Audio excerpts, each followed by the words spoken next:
If you don't change it for some bus drivers, they will always feel like anything they do to you can always go scot-free. But you see, this particular day, I didn't allow it to go scot-free. I'm someone that I don't really respond to people very, very slow to anger.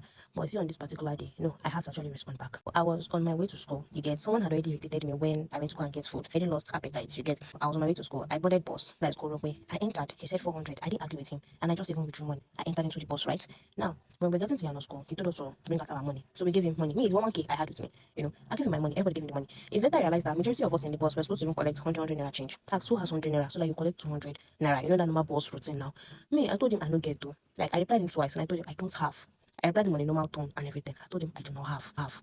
So now he said, who else? The woman on my back said that she had. So while she stretched out her hand to like give out the money, the lady beside me collected the money because the bus driver like so much collect the money. So the lady beside me collected the money and the driver gave out 200 naira. You get? So now and I told him that me, my 100 naira change. And the driver was like, was already sounding something. I was like, didn't they just pass 100 naira to the front?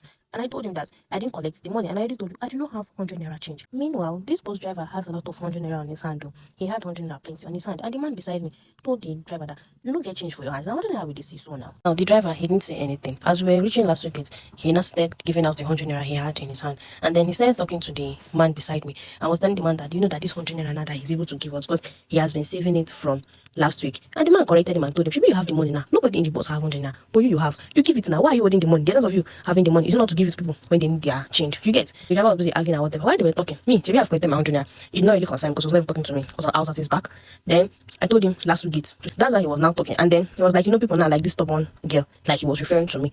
And then I asked him, I was like, are you talking to me? On the norms, normal. I no go talk, I no go do anything. But you see, at that point in time, I wanted to correct that motion that you feel like just because you see somebody and you know that, okay, obviously, there's possibility that you can keep somebody my age or older than doesn't give you the right to think that you can just see somebody and abuse them when you're not even feeding me and I'm paying you. I didn't price you or underpay you. You get to me in no sense. I said, please be very, very careful. Like, I am really, really warning you. You don't just talk to somebody anyhow. Like, what is my business? You already asked me if I had 100 and I told responded to you twice. And I said, no, I do not have. I scolded him and I came down from the bus. I felt very, very good with him because on the norms, if for pay me, say I no reply, but I am so happy. I replied him and I cautioned him immediately. You never like talked back. Maybe he was surprised or something, but I'm not saying anything. He didn't say anything. I highlighted. I went into school.